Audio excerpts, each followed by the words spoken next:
370 है क्या? काफी लोगों को पता नहीं है कि धारा 370 है क्या। धारा 370 के अंतर्गत ही आता है कि अगर कश्मीर की लड़की की शादी हिंदुस्तान में किसी लड़के से हो जाती है तो उसकी कश्मीर की नागरिकता खत्म हो जाती है, लेकिन अगर कश्मीर की लड़की की शादी पाकिस्तान के लड़के से हो जाती है तो उस पाकिस्तान के लड़के को हिंदुस्तान की नागरिकता मिल जाती है, वो भी दोहरी नागरिकता, एक कश्मीर की नागरिकता और एक भारत की नागरिकता, क्योंकि कश्मीर के लोगों के पास दोहरी नागरिकता का अधिकार है, वो भी 370 धारा के अंतर्गत ही आता है। ये आता है 370 धारा के अंतर्गत। अगर वहां पे हमारे तिरंगे की किसी ने बेइज्जती कर दी तो उसका कोई अपमान नहीं माना जाता। ये आता है धारा 300 के अंदर। कश्मीर में भारत का कोई भी संविधान, कोई भी कानून लागू नहीं है, ये आता है धारा 370 के अंदर। वहां का राष्ट्र ध्वज अलग है, ये आता है भारत के 370 धारा के अंदर। वहां पर भारत का कोई भी नागरिक कश्मीर में जमीन नहीं खरीद सकता, ये आता है धारा 370 के अंदर। बड़े शर्म की बात है कि कश्मीर हमसे, भारत से 2 गुना, भारत सबसे ज्यादा किसी भी राज्य में इतना पैसा खर्च नहीं करता जितना वो कश्मीर में खर्च करता है। कश्मीर में भारत हर राज्य से ज्यादा 2 राज्यों को पैसे कश्मीर में खर्च करता है और वहां से चवन्नी भी नहीं लेता है, और जबकि वहां के सारे नियम कानून सब अलग है। वहां पे भारत की उच्चतम न्यायालय का आदेश भी मान्य नहीं है, जो भी 370 धारा के अंतर्गत आता है कि कश्मीर में भारत के उच्चतम न्यायालय का आदेश मान्य नहीं है। बड़े शर्म की बात है। कभी कभी सोच में पड़ जाती हूं मैं कि कश्मीर हमारा ही है कि किसी और का है कश्मीर।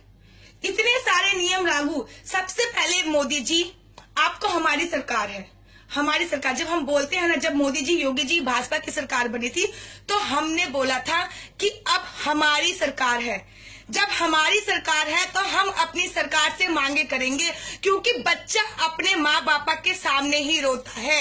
अब हमारी सरकार है इसलिए हम अपनी सरकार से मांग करेंगे कि वहां पे धारा 370 हटाई जाए, सैनिकों को उनका अधिकार दिया जाए, सैनिकों को उनका पूरा अधिकार दिया जाए।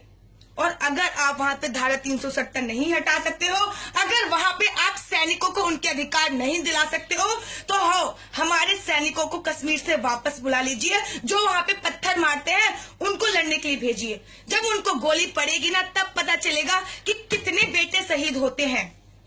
वो उन लोगों के लिए गोली खा लेते हैं हमारे सैनिक जो उन्हें पत्थर मारते हैं। शर्म नहीं आती उन लोगों को?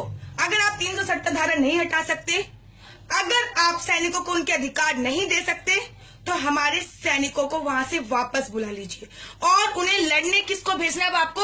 और लड़ने वहां पे कश्मीर के लोगों को भेजो जो वहां पे पत्थर खाते हैं, जो उन्हें पत्थर मारते हैं हमारे सैनिकों को, उनको लड़ने के लिए भेजिए। तो ये वीडियो बहुत इंपॉर्टेंट थी, इसलिए आप लोग शेयर करते चले जाओ ताकि लोगों को पता चल सके कि 370 धारा क्या है। 370 धारा में तो हमारा कुछ है ही नहीं कि कश्मीर वो बेवफा औरत हो चला है जो खाता हमारा है, पीता हमारा है और नैन मटक के पाकिस्तान के इरादों पे करता है। मतलब 2-4 लोगों ने पाकिस्तान जिंदाबाद के नारे क्या लगा दिए, पाकिस्तान तो कश्मीर को अपनी जागीर ही समझ बैठा। बड़े शर्म की बात है ये। वहां से या तो धारा 370 हटाइए, सैनिकों को अपना सम्मान दीजिए, अगर नहीं दे सकते सैनिकों को उनका अधिकार तो वहां से अपने सैनिक वापस बुला लीजिए, मरने दीजिए कश्मीरियों को, उनके हालात पर उन्हें छोड़ दीजिए। वो वैसे भी जो पत्थर वाले काम करते हैं ना, वो यही डिजर्व करते हैं, वो कि अंत